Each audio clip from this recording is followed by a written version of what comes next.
This isn't your soft launch. This is the hard launch, where we talk about what it takes to build love, businesses, and everything in between. Luciano, it is amazing to have you on the podcast. Thank you so much for coming on. You are the co-founder of His and Hers Events. I feel like you guys are just known for your immersive designs and lush and luxury event planning, and the way that you guys approach every event that you do is so unique in its nature.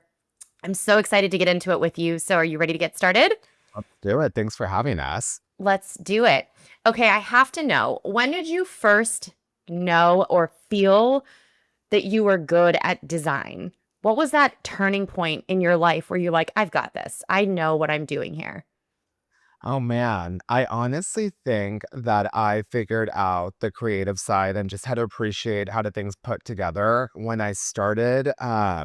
Really, I feel like coming into my own and coming out of the closet, really, because I think you're kind of figuring out who you are, who you want to be, right? And so I started playing with fashion, and I started playing with interiors and all the things that I kind of always was afraid to touch because I grew up in a very traditional Hispanic Catholic family. And so I feel like it was always very macho mentality, right? In the house. So I was never able to kind of tap into that creative side of me. I always had it, but I never embraced it because I felt like it screamed more femininity than masculinity, right? And so I didn't want to give anything away.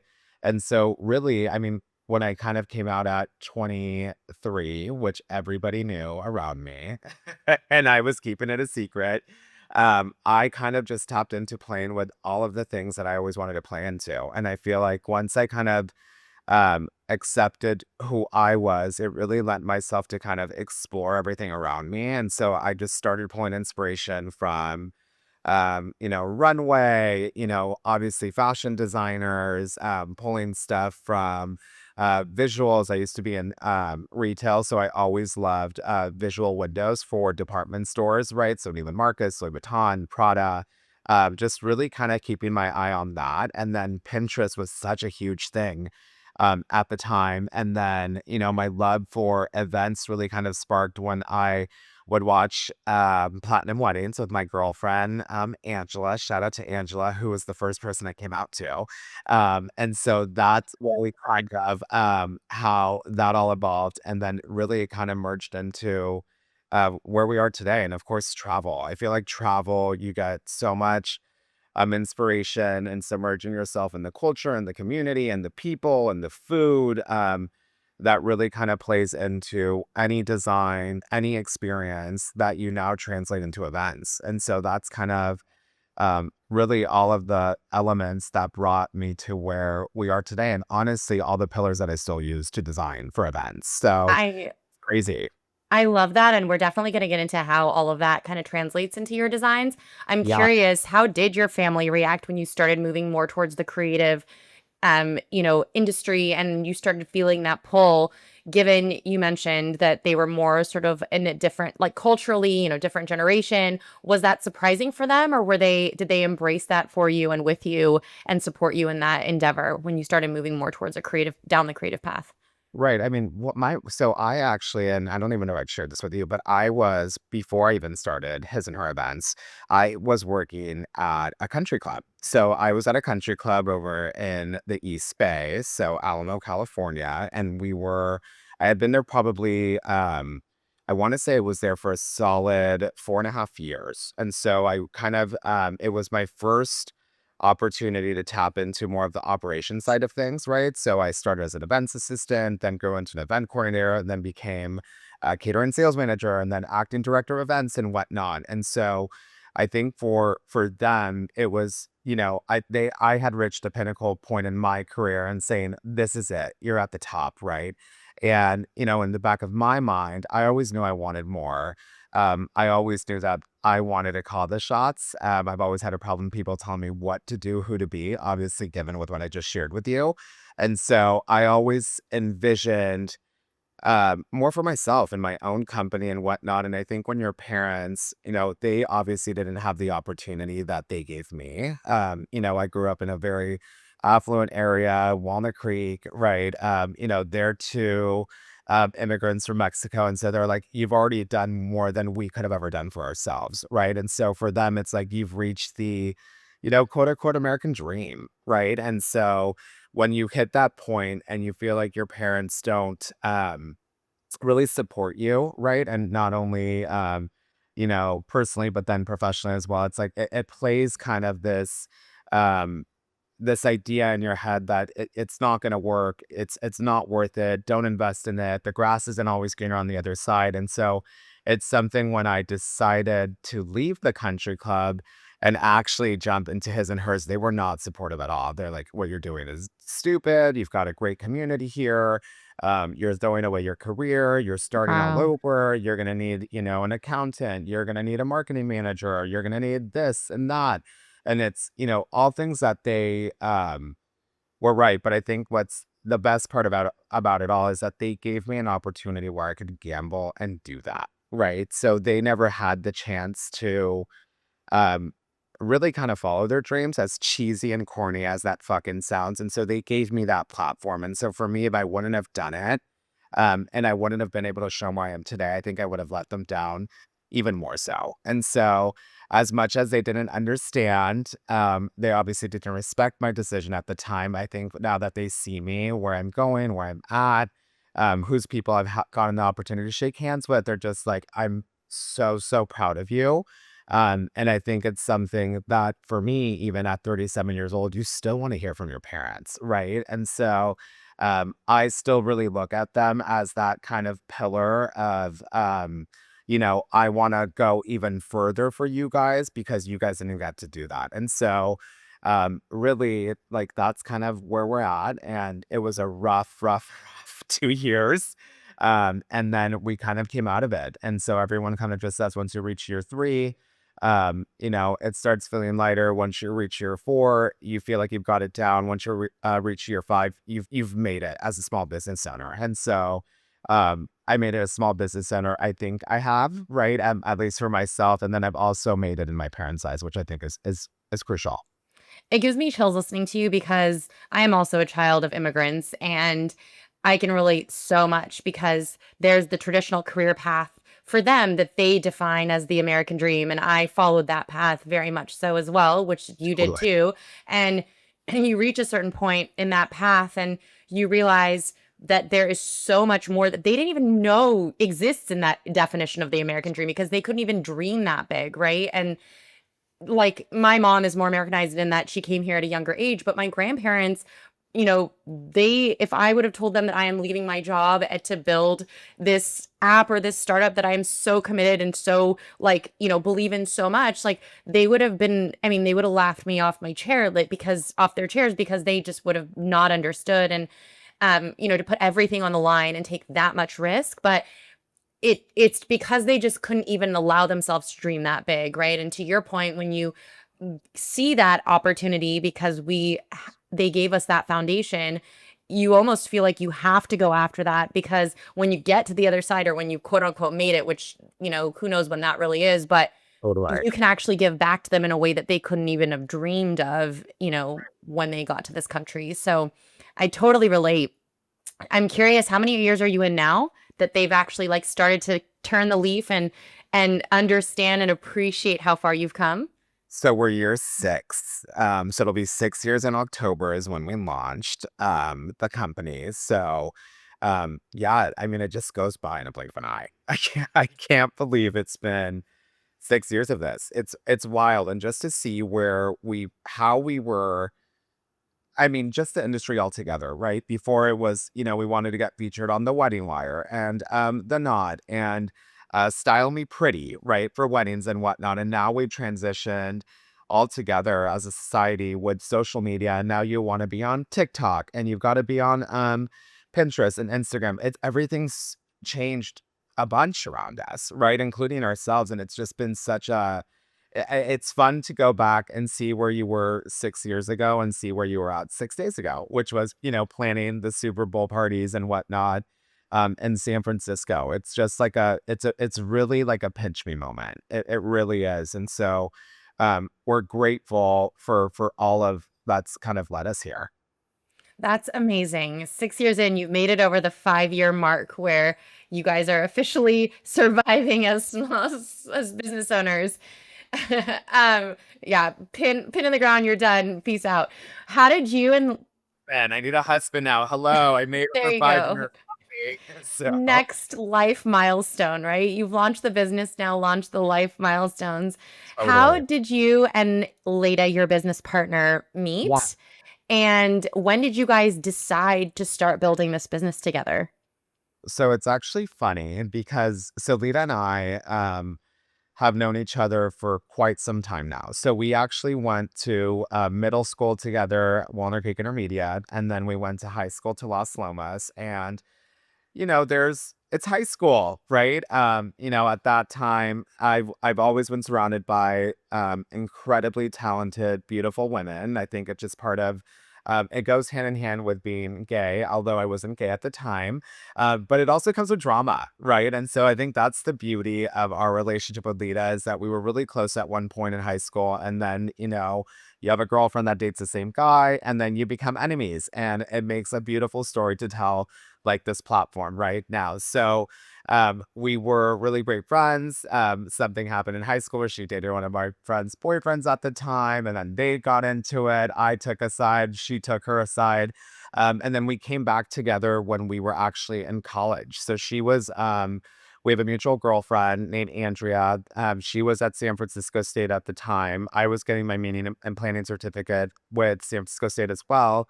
And then Lita was over at Cal Poly. And so then we started hanging out in college, kind of let go of the bullshit that happens in high school, as one should. We highly recommend because then here you are with a business that's thriving in all of California. And we said, you know what, let's let go of the bullshit. We reconnected at our girlfriend Andrea's wedding at Holman Ranch, which we had the opportunity of working there now, which is again another pinch me moment. And we said, let's start all over. Let's kind of let bygones be bygones. We were young at that age. Let's start a new friendship and see where it takes us. And so me and her always really clicked. We love fashion. We love she's more of a fitness girly than anything, but she got me into it. So we shared a love for spin. We love really good fucking expensive tequila. And so that's my girl on that platform. And then really one day, Lita opened up, she has three really successful blow dry bars over in the East Bay in Walnut Creek in our hometown. She came home and opened three blow dry bars. It's before the whole blow dry bar concept became a huge thing. She was one of the first before dry bar came in to the East Bay and whatnot. And she was thriving. She had her business partner, Allie, who is actually a mutual best friend of ours as well. And so they started it together. And so I think what she found was that it's more powerful when you have two rather than one, right, to start a business. And so she was kind of in that stage. She had gone past the 5 year mark with the salon. She wanted to do something new. And so I actually brought her to the country club and I was like, you should join the club. You've got, your husband loves golf. You're trying to make new girlfriends. She was a new mom at the time. I was like, I think it'd be a really perfect segue for you to attend, events, meet community and whatnot. And so she saw the events that I was producing there. And she's like, wow, like you're really, really talented. Like, I think you should do more with it. And it goes back to kind of the conversation that we were having where I always wanted more for myself, right? And so she had already the experience of starting her own business. She had had this, salon for um 5 plus years. And she's like, I want to invest in something new. I want to do something new. We had a really, really strong, we still do obviously have a strong friendship. We're both extremely opinionated. We're both divas. But we both have the same goal and the same vision. And so we, one day sat down and we kind of were like, we should start our own like business and do events together. Like she wanted to really kind of tap into the event world. And I kind of shared with her, more of like the back end, linen sizes, a 6 foot table versus an 8 foot table. And she had kind of everything already on the back end side of like how to apply for an LLC, how to write a business agreement, all of that stuff, how to write a business plan. And so for me, I was more of the creative side. And she's like, well, we needed this part as well to kind of to get there. And so we were planning or she was planning her husband Joe's 40th birthday in San Diego in La Jolla because she ended up coming down south and relocating. Joe grew up here and he was like, I want to move down south. I want to be by the water. I want more outings and be outside with our family, right? And so she was planning Joe's 40th birthday and she's like, I feel like I could do this. Like she did all the planning, catering, vendor coordination, DJ, all of it. And I was like, you could totally do it. And I saw her work and it was absolutely beautiful. And till this day, it's the picture of our email. We took a photo together and she's like, let's take a photo. And I was like, why? She's like, we're going to start a company together. Let's hold hands and have the photographer shoot us. And we're going to use this photo to launch our Instagram. And like we'll use it on our website. And we're always going to look back and remember that this is the day that we decided that we were going to do something together hand in hand. And so we took that photo. She had that party. We had a great time. And she's very business. She's like, let's have a meeting. And from there, it was just kind of like boom, boom, boom. And like, we've been here ever since. And, pronouns are all over the place these days with our community and whatnot. But I am his, she's hers. And it's been beautiful. So she oversees obviously all of Southern California, Los Angeles, her backyard, San Diego, Orange County. And then I focus more on San Francisco, Silicon Valley, all that area. And then we travel and beyond. So I just think it's crazy uh, where we've gotten. And I really, really, and I tell her this all the time. She's not someone that's uh, she's not very emotional. She's not good with her words. And so I'm someone that's overly emotional. I'm a Libra. I always tell you how I feel and whatnot. And so I really don't think I actually know I wouldn't be here where I'm at, what I'm doing, what I've gotten to see, what I've gotten to experience without her. She's been more than just a friend, more than just a partner. She's like a sister. I love her to fucking death. We don't say I love you very often to one another. Well, But if she's I listening, here you go. here you go, Lita. I really do. I love and adore her. I love her family. I love what she stands for, and I love that she gets to stand next to me. So, and all of this. So that's how we I started. love that. And I think it is so, so powerful and such a testament to your guys's, to think about how you began and how far you've come for 6 years, because you always hear the stat of, companies, businesses, they, the biggest reason that they fail is the downfall or relation of the relationship of the co-founders or the partners, right? And the fact that you guys made it this far and were able to kind of get through, especially the early days, is such a testament to your relationship and how you've been able to work together. I also always just love hearing the beginning days and how things kind of evolve and started, and you guys have such an amazing story. What do you Yeah. think about your partnership in the early days made it work? And what were some of the challenges that you guys really had to like figure out early on to say, okay, we need to like nip this in the butt, get over it, and like find a way to deal with this so that it doesn't become a bigger problem moving forward? I mean, I think what really made it work, and I think it's the key to any relationship, whether it's friendship, husband, wife, son, mother, son, it's just communication. Like, honestly, we sat down, we had a conversation. We said two things. We never want to let money get in the way of our friendship, and we never want to let ego get in the way of a friendship either.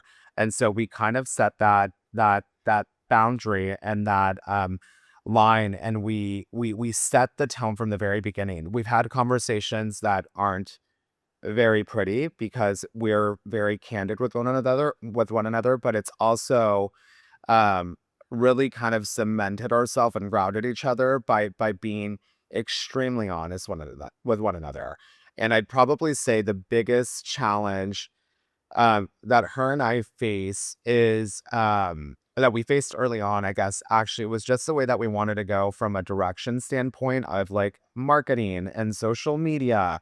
And see, did we want to be cookie cutter? Did we want to be more, um, you know, out there, right? So we that was kind of the biggest challenge for us early on, was kind of like, who do we want to be and where do we want to go, right? We knew that we didn't want to be your, at that point, quote unquote basic event planner or designer. So we really kind of did our research, looked at websites, looked at other Instagrams. Like everybody was very like white and neutral and clean, right? And we were like, we want like Gucci, avant-garde, and tigers rolling through our website and color and this and that. And so we were just trying to find a common ground of like, how do we pare it down?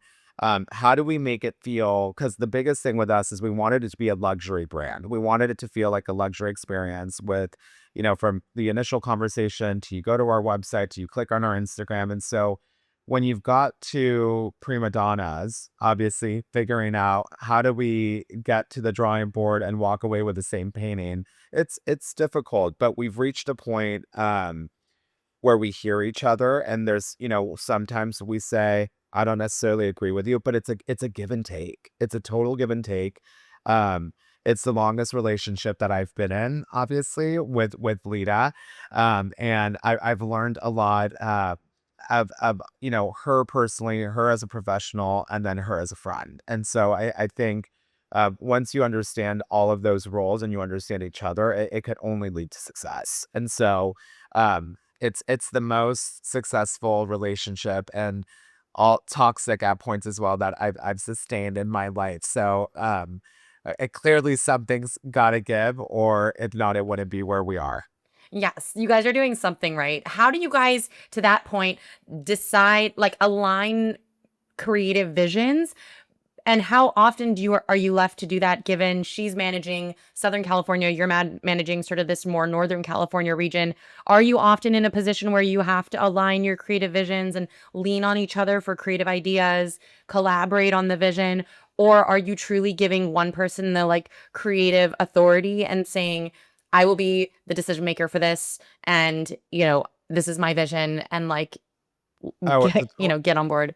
I mean, it's a total collaboration. I mean, if she's on a trip, she's sending me pictures of something, a chandelier she saw, right? We were just in Colombia last week. I sent her a picture of metal chandelier with like music notes all over them, right? And I'm like, thinking of you. And she's like, save that, save this. Or it's like Pim Chris going back and forth aggressively, or she's on AD's Instagram account. It's just constant like shit that we're sending to each other where her husband's been like, okay, like get off your phone, like what are you guys doing, like I'm here, like hang out with me. So it's a total collaboration, and we pull really from everything and anyone, right? And say, we want to kind of do this and do that. But then also, I think the biggest thing for Lita and I is that we always want to tweak it or change it and make it our own. So we see it, we touch it, we feel it, but then we put, the his and her spin on it. So we see something with music notes. Maybe it's love notes from the bride and groom when they're getting married, or that they wrote to each other, on Sundays that we're putting on the chandelier. That's how we think. That's how we're programmed. Other people aren't, but like we're always like, how do we change what we've seen and created and make it ours?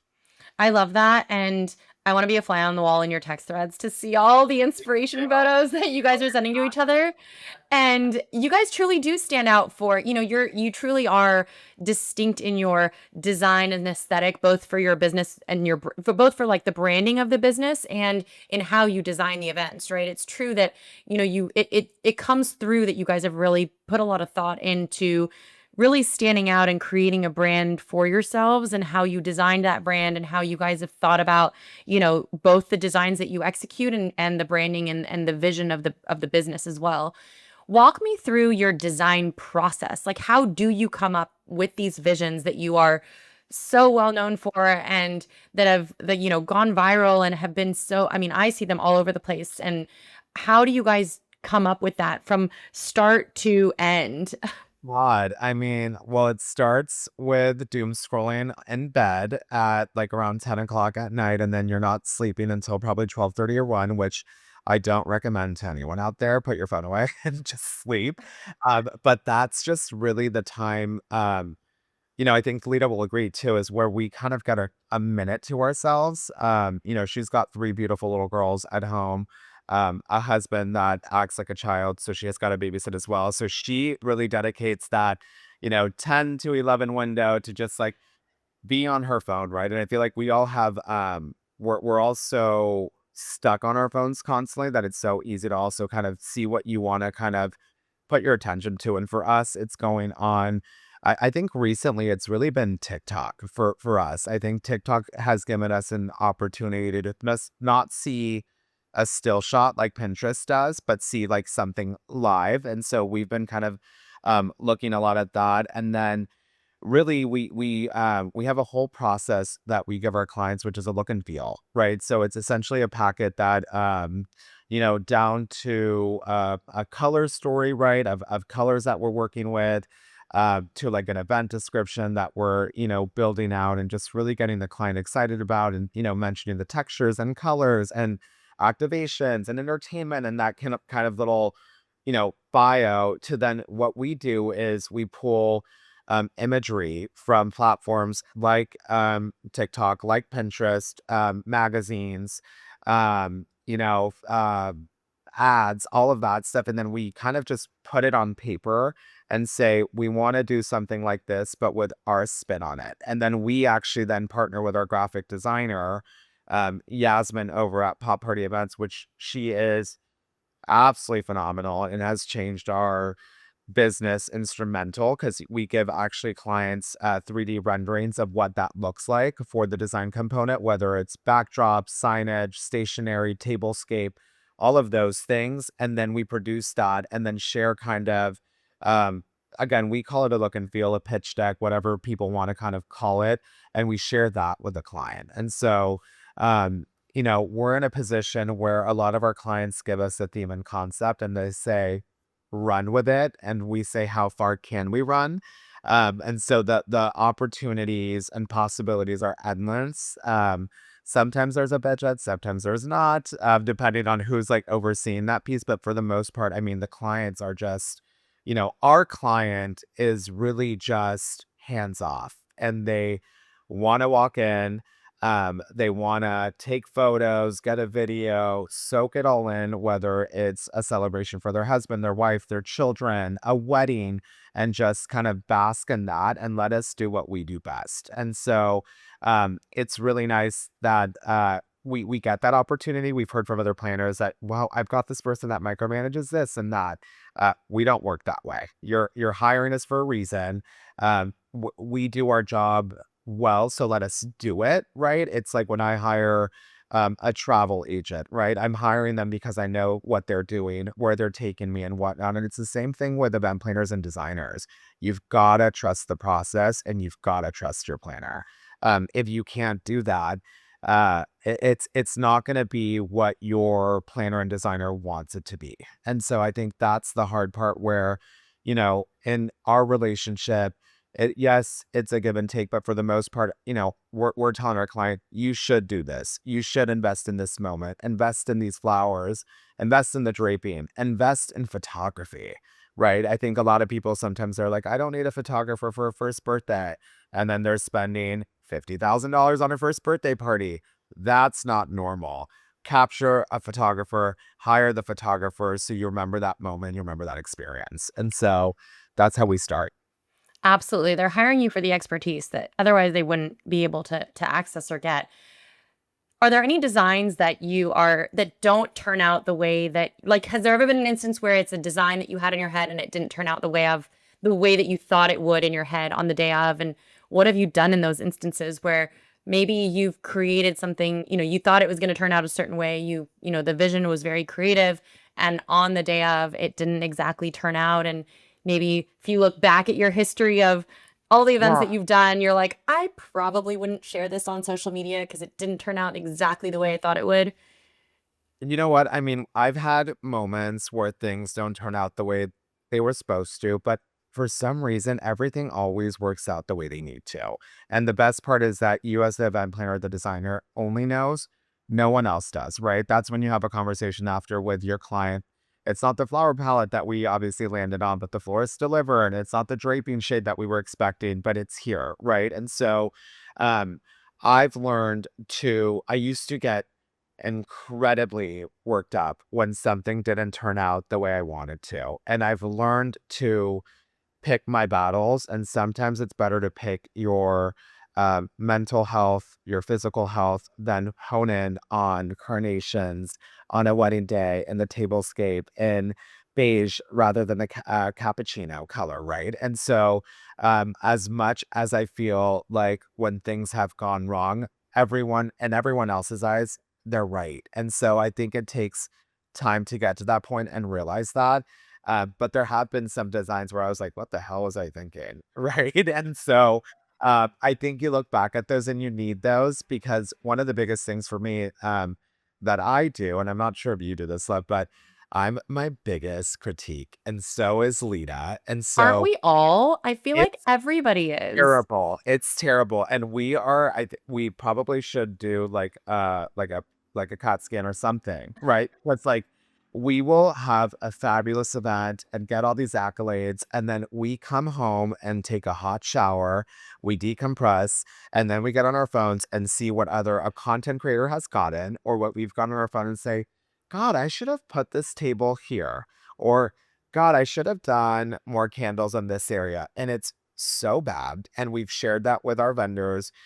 We've shared that with our client as well, because we've got a very transparent relationship. And they're like, that's what makes you guys great. That's what you always want to constantly evolve and you always want to constantly grow. And each event gives you that opportunity, and you're only as good as your last event. I always say that to my team. I say that to Lita, and it's true. And I think, that's why we're always trying to figure out what more can we do? What can we change? How do we make this more successful? Which is, part of the his and hers process is we always ask for a recap with our vendors, a recap with our clients, because it's a team effort. We're one piece of the puzzle. And so it's crucial for all of us to kind of fit that mold and get there together. Absolutely. I couldn't agree more. And I think we're all our worst critic. I did the same thing when I was event planning. And even now, not, being in a different space and building in the tech space, you're still your biggest critic. Like you're always going to be your biggest critic. That voice never goes away. How do you deal with clients or customers who maybe are a little more hands-on and maybe have not the same aesthetic or vision or creative direction that you may want for that event or for your brand even and for your business? What do you do in those instances and how do you either redirect or adjust based on their potential, desires for that event? Yeah, I mean, it's actually perfect timing that you asked that because we were dealing with a client this weekend, and I think you reach a point where you're going to get 1 out of 10 that do things differently than you do, or expect the planning process to be what they want it to be versus how you do it, obviously internally. And so, it's really just about managing expectations and setting the tone and really listening to one another. So while there's things that I probably, you know, didn't agree on, I've got to listen to that client in that situation because it's far and few in between, right? And so I think at the end of the day, what I've learned, and when I first started this, was that um, it's not my event; it's an event for them. So if there's something that they want to incorporate, if they want to bring in a certain color, right, or something like that, it means something to them, and that's why they're telling us. And as planners and designers, it's our job to listen. And so, although, sometimes you don't necessarily agree, you've got to put on, a face and really realize, and, at least for us in our playbook, the customer's always right, right? And so we're there to service the client as best as possible. And then we're also in a position where we understand, event planners and designers, we're not a necessity at all. Catering is, food is, catering is, signage and stationery is, flowers are, whatnot. We're a luxury. If they could do it on their own, they will, but they're coming to you because they want your guidance, they want your expertise. And so if we don't listen, then we lose a client. And so we've got to kind of adjust and pivot in that situation, even if it eats you up at night and you're like, I really don't want to walk into this or do this. There's some things that again you just have to go back to the drawing board and say, what is it worth and where is it going to get you? I think that is so true. At the end of the day, you have to listen to the customer, and there are ways to kind of adjust and pivot and get around it if need be, but you have to listen to kind of what your customers are telling you, no matter what industry you're in, whether you're in the service business or, other businesses. You have to put that first. But would you say influences you the most creatively? I know you mentioned you do a lot of, you know, outside inspiration via TikTok, Pinterest, and you're getting inspiration that way, but you also talked a little bit earlier about, fashion and travel and some of those types of experiences. How do you get inspired or influenced creatively, and what is really inspiring you the most that you feel drives your overall creativity? Yeah, I mean, I think really for me, it's just, experiences. It's really kind of new experiences. And for me, that's either shopping at a high end retail store, right? I went to Golden Goose and New York City, I want to say last fall, and I saw them doing these really cool activation stations now in store in the New York store where they actually do iron on patches to your jackets and iron on jewels to your shoes and all of this stuff. And I'm like, I think what people get scared of sometimes is that can I go in the store if I can't afford this? Can I go into the store if I'm not going to buy anything? And that's just not the way that I'm programmed. I'm going into the store as a client to get inspired, to touch, to feel. I think it's so crucial just to put yourself in situations that you wouldn't necessarily do before, because that's what's going to kind of give your imagination and get your creative juices flowing to be like, I could do this at my 5-year-old client's birthday party, right? We could do this for, one of my clients, my corporate clients for an activation station with their brand. I mean, there's so much that you could do. And so for me, it's just really taking advantage of, any trip you take, whether it's local or international. There's so much inspiration around you. You just have to find it and you have to see it. So it's one of those things where you could be sitting down, at dinner and they serve you a drink. I was just in Colombia. We went to go see Bad Bunny before his big performance at the Super Bowl in Oh Medellin. my gosh. We saw him, a week before the Super or 2 weeks before the Super Bowl, which is so amazing. And so, one of the things for me with going to Colombia during quote unquote off season for us event planners and designers was to kind of come out of the chaos and the shit show, right? Of what, the holidays were and December was, because everybody's doing their holiday parties and all that stuff. And we're doing New Year's parties. And so it's a really an opportunity when you're kind of like, I'm out of gas. I need to refuel myself.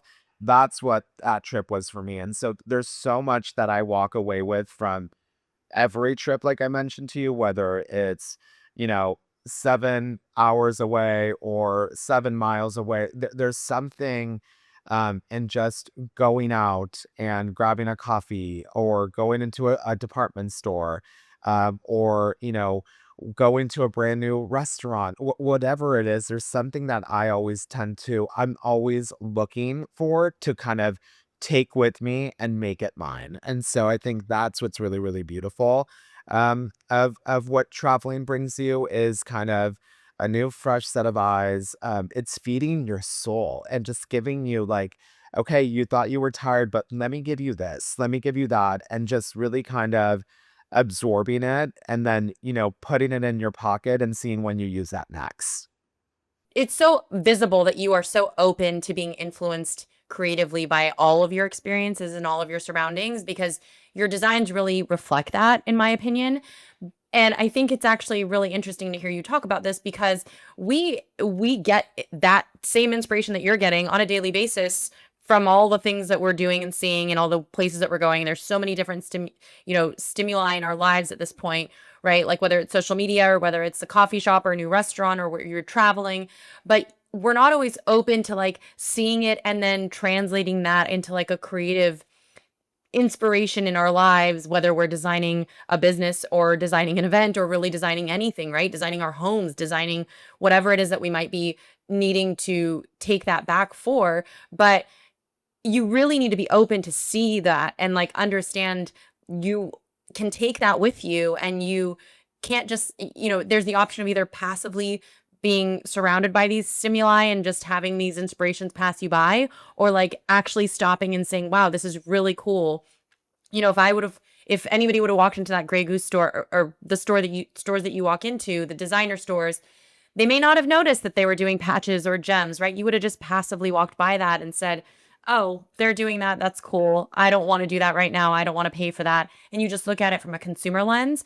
But if you look at it from an inspiration lens and a creative lens and take that back with you, I think that's a really, really great way to kind of move through every day and every part of your life, because there's so many different applications for all the things that like we consume and that are around us.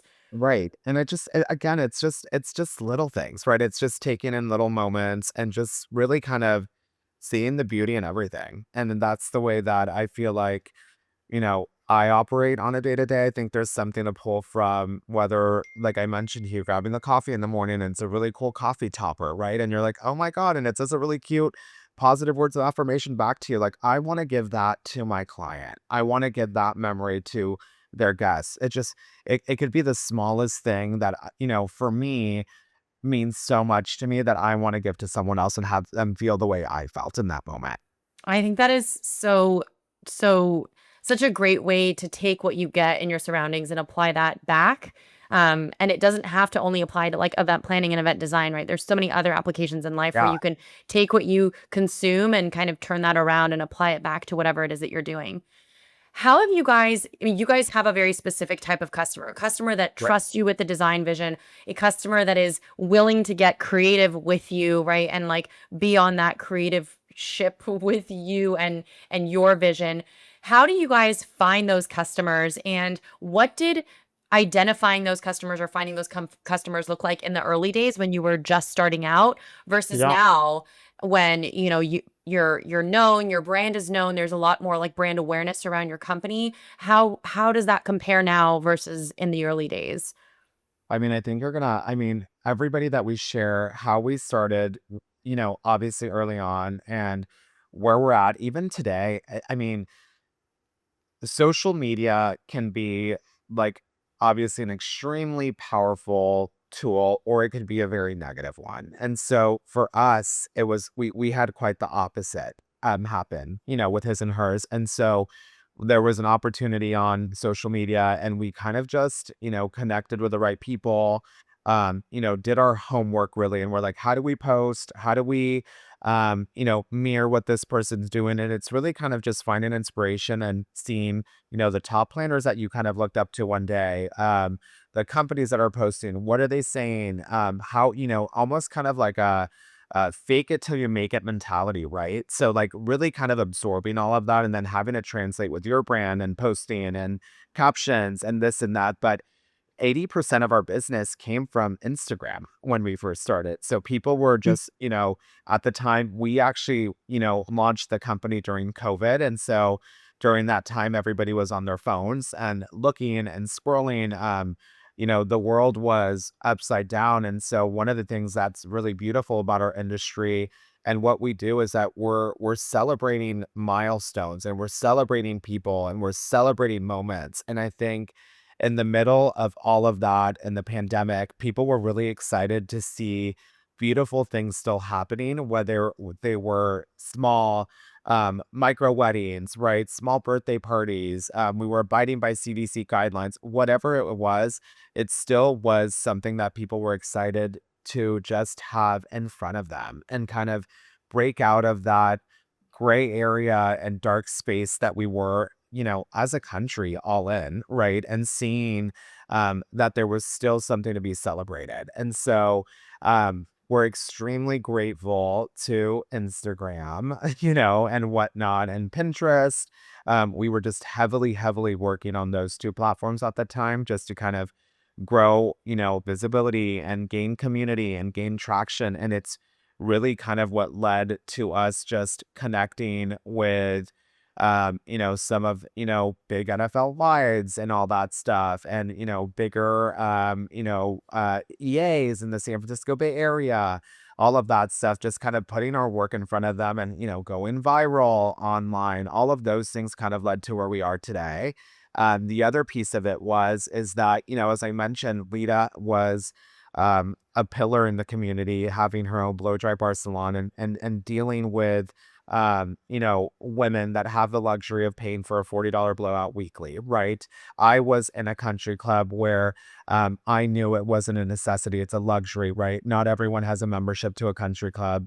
You don't need it, you want it, right? So we were both in very great positions as, small business owners to kind of tap into our community and say, we've actually started something and we want to share that with you. And so we feel very fortunate, with the power of social media and the power of really relationship building, right? And being a good person, having a good heart, and being really kind of honest with yourself and honest with the people around you, that really built us up and put our name out there and said, trust these guys.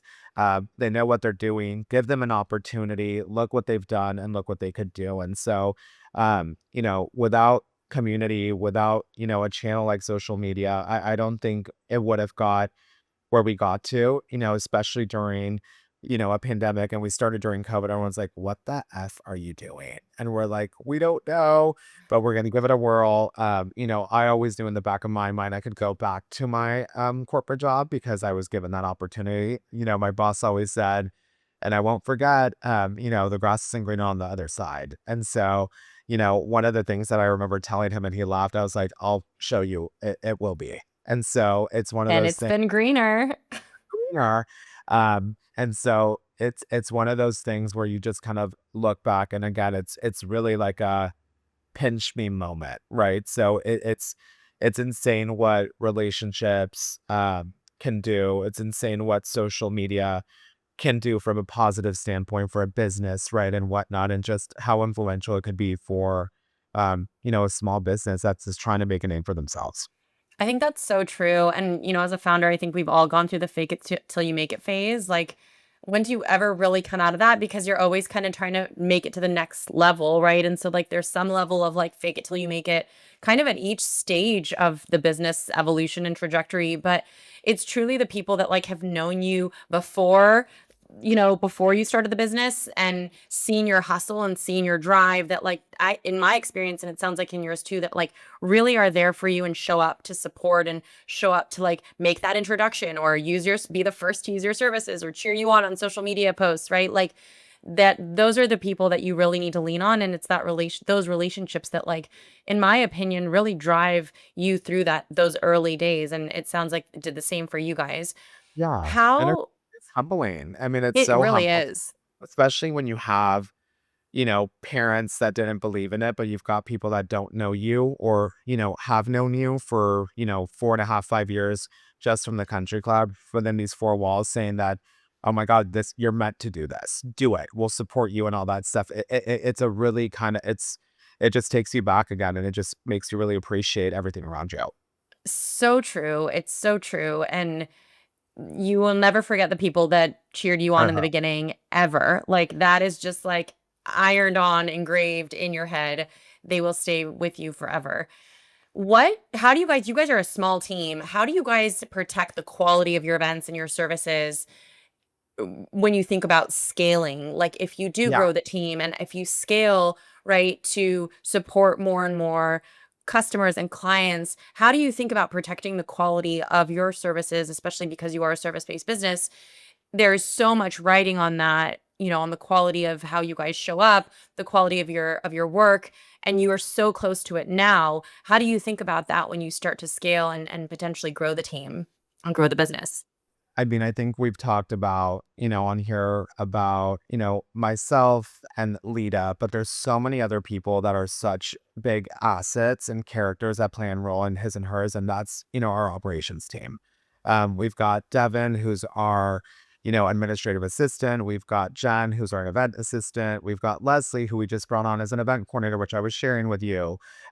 Ria, our social media manager that oversees Pinterest and Instagram and comments back to you guys. And she sounds like us, but it's not me. But she's sat there and understood that I love calling everyone baby and doll and all these words of affirmation. And she responds that way. And it's incredible. I mean, down to our content creator, our photographer, our videographer, Jerry Lee Photography, like has been with us like forever. That gave us that clean platform and aesthetic. It takes a village. It takes a village. And then obviously we can't forget about our fabulous vendors too, that help us get there.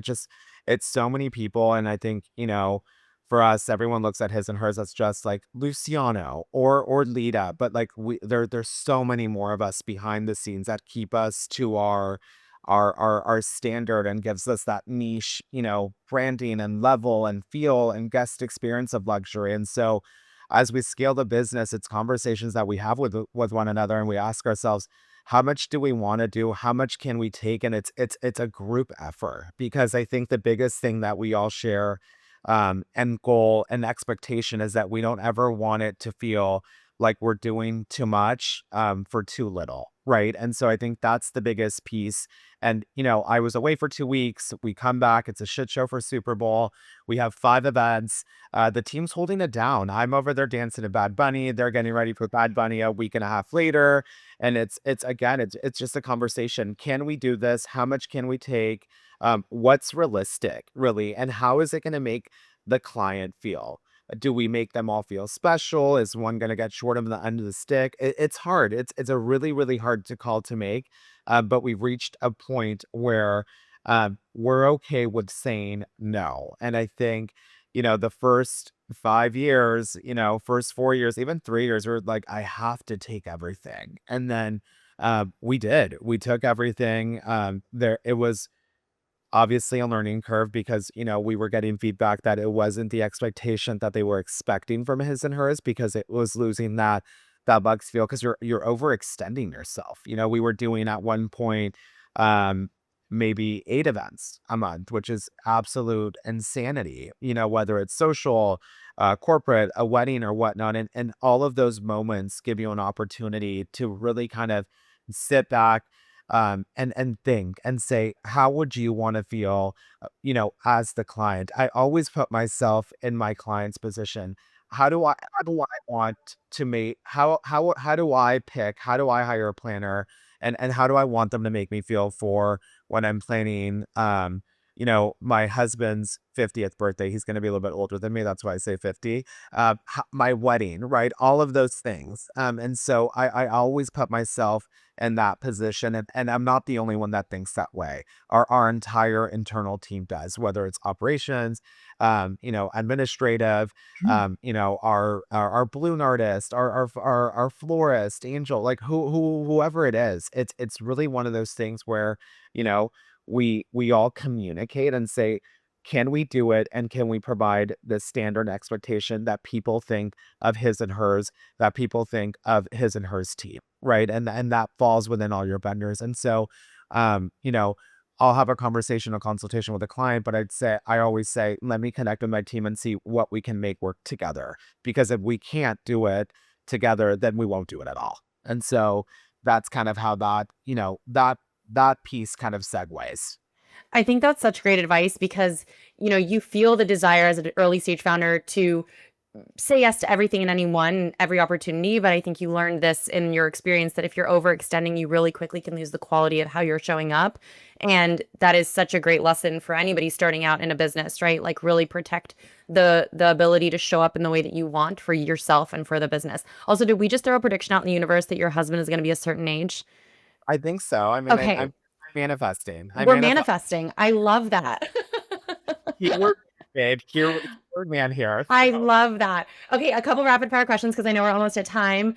yeah. We'll close out with these. Okay, how do you define success today for yourself and for the business? Oh my gosh, I actually just had a pinch me moment this past weekend. So we were at a Super Bowl party, which was really, really fun. It was, I'll make it short, it was 1 o'clock in the morning. We were seeing Side Piece and Blondish at the Midway in San Francisco. We had one hell of a time. I'm also now a Quavo fan. I wasn't before. Now I am. He's awesome. He was getting all the vibes in the feels.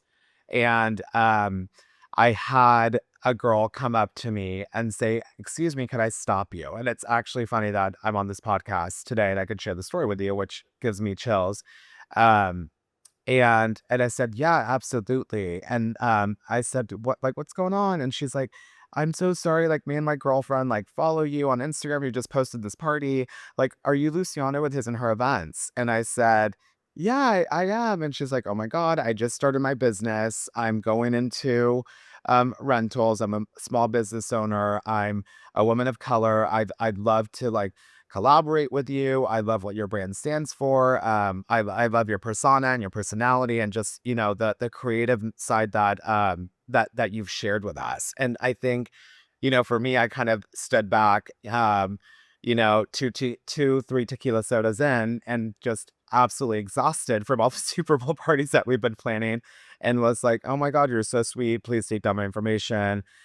Reach out, let's share." And more than anything, thank you so much for saying hello. And thank you so much for sharing that with me. Cause, you know, I walked away from that as that's what I consider success. And that's for a lot of people, it's like you're making a bunch of money and you're doing this. Money comes and goes. But I think for me, it's just I've always been a people person. And, I think it's what's really made me really kind of set me apart from everybody else and other planners and and my career, as an event planner, whether it was, country club or corporate planning or whatnot. And so it's always been kind of um for me just to really kind of be kind to one another and just, lead with how you want to be treated and whatnot. And so in that moment, especially with the question that you're asking, in that moment, I'm just like, wow, that feels like really good to like, I'm no one, right? Like I'm no one, but I always kind of, if I were to see Mindy Weiss, right? If I were to see Allison events or whatnot, I would be like, hey, like I really admire your work. I think it's beautiful. And so for someone to share that with me and say that's how they feel and they want to kind of collaborate, and see how I could help their business, that's success in my eyes. And I so, couldn't agree more. I always say I want to be in the position where I can help others and be at a position where I have enough wealth of knowledge and maybe am aspirational to someone that they want to come to me for that knowledge, right? And I can pay it forward and pay it back and help yeah. somebody else, which is exactly how, what you just described. I think it's such an amazing position to be in. And I truly believe that is a definition of success. What is next for you creatively and professionally, whether it be personal or professional? Gosh, what's next for us creatively or professionally? I mean, I think we've talked about, I've talked about with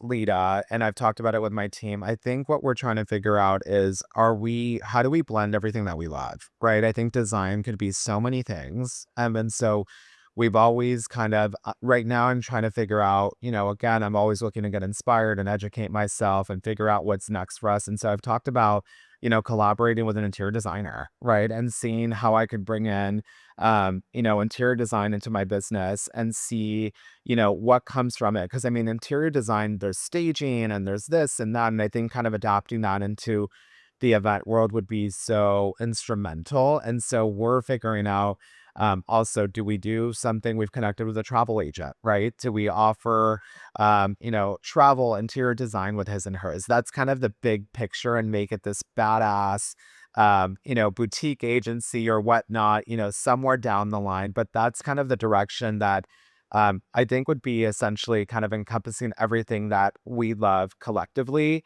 and blending three components of designing your ideal travel itinerary, right? Designing your home with, an interior designer that we partner with, or designing your event for your daughter's wedding, right? You're designing your corporate holiday party, designing your baby shower.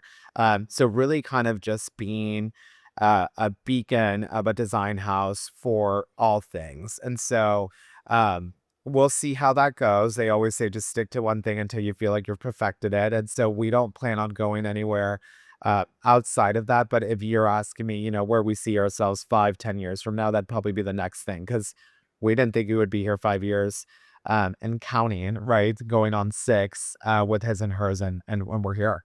I love that. We are manifesting more and more on this episode because that'll be where we see you in the next. I would love to see houses designed by Luciano in Yes. 5, 10 years from now. Also, my personal request: we're gonna need to see Bad Bunny Bush themed events by you guys because I would love to see what you do with that. I mean, it So, has to happen. fun fact, but actually, it's I've had two of my friends, Luis and Isaac, that were actually bushes for No, Bunny concert. So I've actually already reached out and said, hey, like, how do I get you on an event to be a live bush for me? Because I love that. Did they get to keep the costume? Because that'd be a great prop. they didn't get to keep the costume, but I'm a little sad. But I have seen that Spirit Halloween is picking up some sort of collaboration for the brass bunny, brass bunny, I guess is what they're calling it. Uniform. So we'll see what happens. So stay tuned for that piece. Yeah, another prediction of themed parties by his and hers in 2027, let's say. Yeah. Well, thank you so much. It was such a pleasure to have you on the podcast, and thank you for coming on. It was so great. Tell everybody where they can find you and his and hers events. Oh my gosh. Find us on Instagram, hisandherevents.com. Find us on Pinterest. Or find us in the streets of San Francisco or, Southern California running around. Just come say hi. We love meeting new people. We love connecting. And yeah, we're so grateful for obviously opportunities like this. And thanks so much for having us, Mama. It means a lot. Awesome. Don't ever be shy to say hi, right? Yeah. Thank you. Thank you.